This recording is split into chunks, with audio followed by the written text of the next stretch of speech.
All Indiana Politics is your premier source for Indiana politics. Focusing on issues that matter to you. I still want us to be the best in the Midwest. We can't afford another lockdown. Give the citizens of this country the relief they need. Education in the state of Indiana remains priority number one. In-depth, nonpartisan coverage. We don't know exactly where the economy will be in January. People are worried with good reason. Exclusive interviews with Indiana's political leaders. We have the resources here in the state of Indiana to care for those who are in need. Expert analysis on critical legislation. We need to reform those laws. This recovery is going to take some time. We've got to anticipate that there'll be a budget shortfall. From Wish TV, this is All Indiana Politics Podcast on the All Indiana Podcast Network. Now, from Wish TV, your local news source, this is All Indiana Politics. It's Sunday morning. Welcome to another edition of All Indiana Politics. I'm Phil Sanchez. Two more Indiana Republicans say they will not run for another term in Congress this year. Congressman Larry Bucshon and Gregg Pence both announced their retirements in the span of 24 hours. I talked with Bucshon about his decision to retire and what the future holds for him. Congressman Bucshon, good to see you. Thanks for joining us. Big announcement this week, stepping away. Why now? Well, I mean, I think 7 terms is a good run. 14 years. I really believe that members of Congress should come and serve and then, go back to the private sector. I'm planning on not retiring totally. I'm going to do something else. What that is, I don't know. I don't have any plans in the works. I just really feel strongly that I've done my time. And it's time for me and my family to open a new chapter.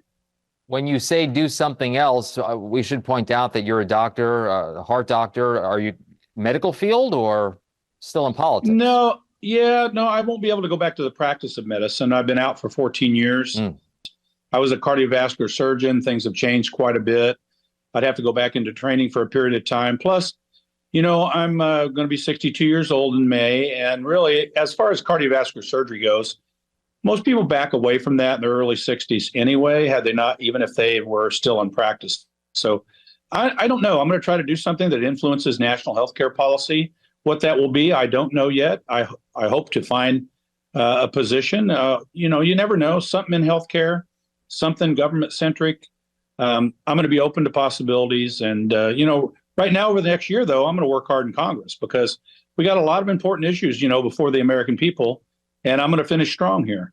Okay, so I want to get to that in a moment. If you could take us back to through the past 14 years, some memories. What stood out to you in regards to your time in Congress? Yeah, what stands out the most, honestly, is the constituent work we've done in the district, where we've helped people with their interaction with the federal government.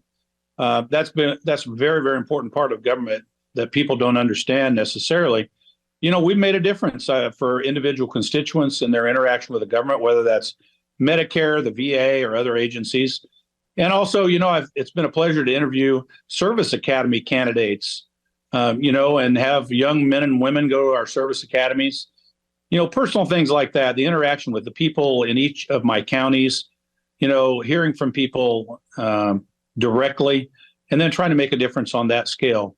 In D.C. itself, I've been really engaged in healthcare policy. I've been trying to increase access to quality healthcare for everyone, particularly rural America that I represent, and get the cost down. Look, it's a big challenge because the system, isn't very transparent. I've been working on that.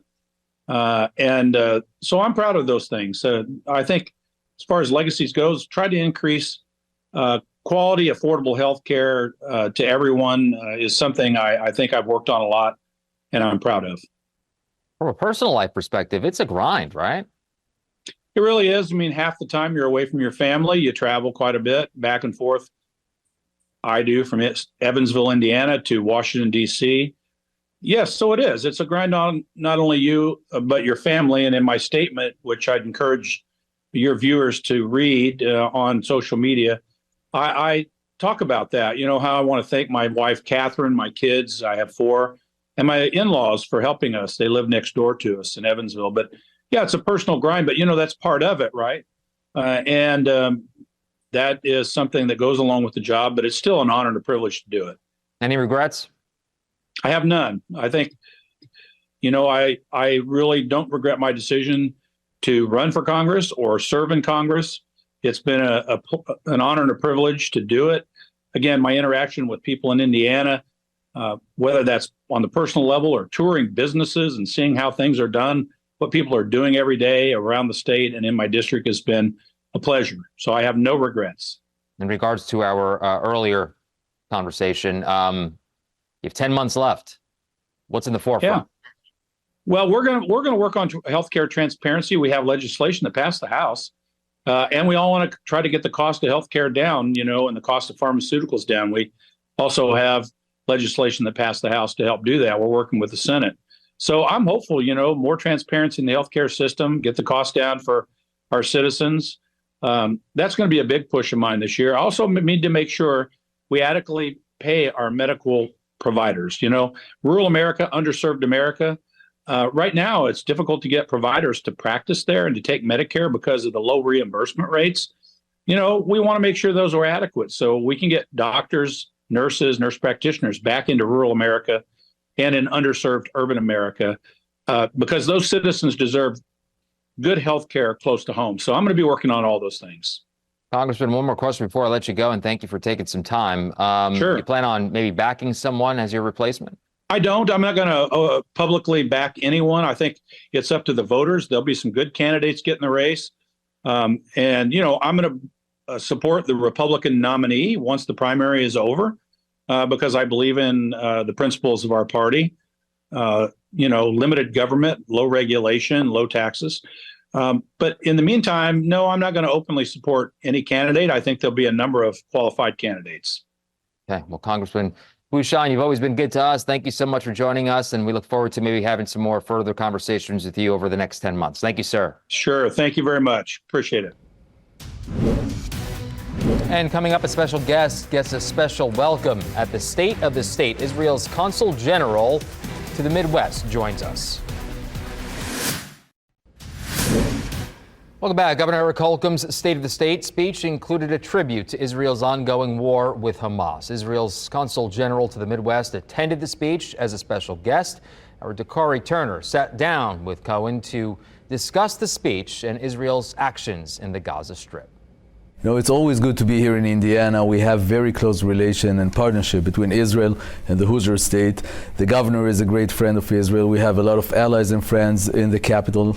And we discussed some of the issues that have to do with the situation right now in Israel and how we can expand our partnership between the Hoosier state and Israel. What do those partnerships look like? We want to grow the economic partnership between Israel and Indiana because we believe that Israel has a lot of potential to bring to Indiana, a lot of technology, a lot of innovation. And Indiana, being on the crossroad of America, also has a lot of potential for this partnership on pharmaceuticals, on solar energy, on agriculture, on many issues. And this is exactly what we try to build between our two regions. You got a special introduction. He stopped his speech to recognize you and the situation in Israel. What did that mean to be welcomed in that way? That was very heartwarming, and I'm very grateful to the governor for his friendship. For many years with the state of Israel, with me personally, that was very meaningful to me because, it's not only about me, it's about my country. And Israel has been going through very difficult situation in the past months because of the terror attack that we've experienced and the war. And receiving this welcome from the governor here in Indianapolis means a lot to us. In the Hoosier state, there are a lot of people in different areas that will often fly the flag of Israel. Would you talk about that reception, not just from the governor and lawmakers, but from everyday people? And I'm sure throughout the Midwest, where you have territory at, what does that kind of reception mean from everyday people? This is very true because the friendship and I would say the alliance between Israel and the United States, and specifically between Israel and Indiana, is not based only on the relations between the governments, between the administrations. It's a friendship between the people. And I think that this is a friendship and a partnership that is based on our shared values. We both believe in freedom and democracy. And I think that when people here in Indiana look at Israel, that's exactly what they see. And this is where the support to Israel comes from. Obviously, it's been very trying for your country and the people there. What has everyday life looked like since October 7th? Thank you. October 7th for us was a monumental day in terms of, the terror attack that we experienced, the biggest terrorist attack in the history of Israel. It was also the biggest killing of Jews since the Holocaust. We're talking about 1,200 people who got killed on a single day. We're a very small country. If you compare the numbers to the American equivalents, it's like 40,000 Americans getting killed on a single day in a terrorist attack. This is something big. We have never experienced such a thing, and we of course need to respond. So since October 7th, Israel has been engaged in a war against the terrorist group of Hamas, with the goal to eradicate their terrorist capabilities and to make sure that they're unable to attack Israel again, to attack our communities, to kill our civilians, as they did on October 7th. Yesterday, as you know, Secretary of State Antony Blinken and Prime Minister Netanyahu met, and essentially the Secretary of State, he stopped short of saying it, but he advocated for a two-state solution, something the Prime Minister has been opposed to. What do you think is, what is your reaction to that, and is that a viable solution? We want to see Palestinian sovereignty. We want to see the Palestinians living with coexistence, with Israel. But in order for that to happen, they first need to recognize Israel, to accept the existence of the Jewish state. And what we saw on October 7th is the opposite. As President Biden himself said, what Hamas is trying to do is to annihilate the state of Israel and to kill as many Jews as they can.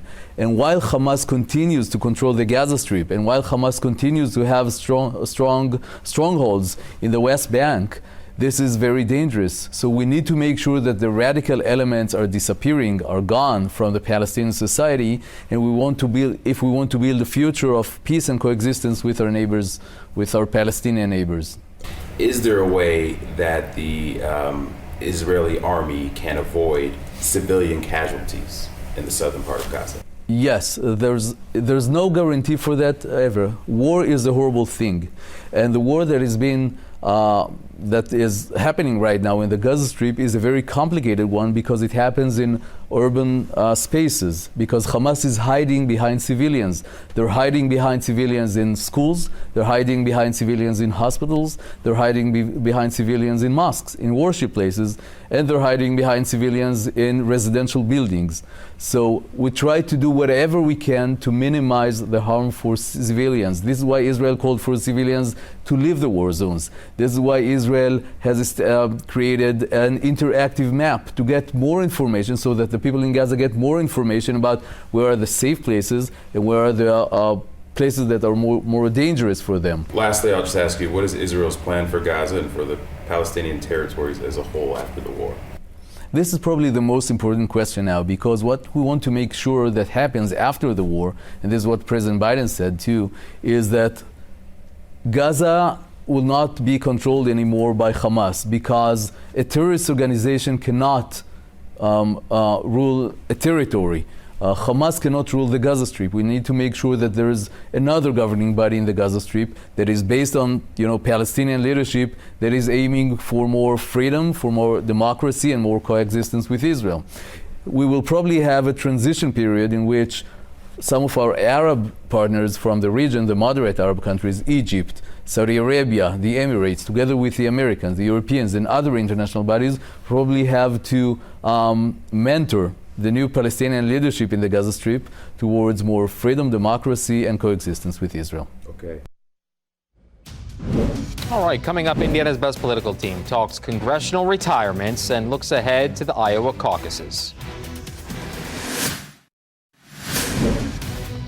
Welcome back to All Indiana Politics, as we welcome in two members of Indiana's best political team, Democrat Laura Beck and Republican Whitley Yates. Let's begin with that interview with Congressman Larry Bucshon, ladies, at the top of the show. Bucshon and Congressman, as you know, Gregg Pence, this week both announced they will not seek another term in Congress. Congresswoman, meanwhile, Victoria Spartz, has already said she's out.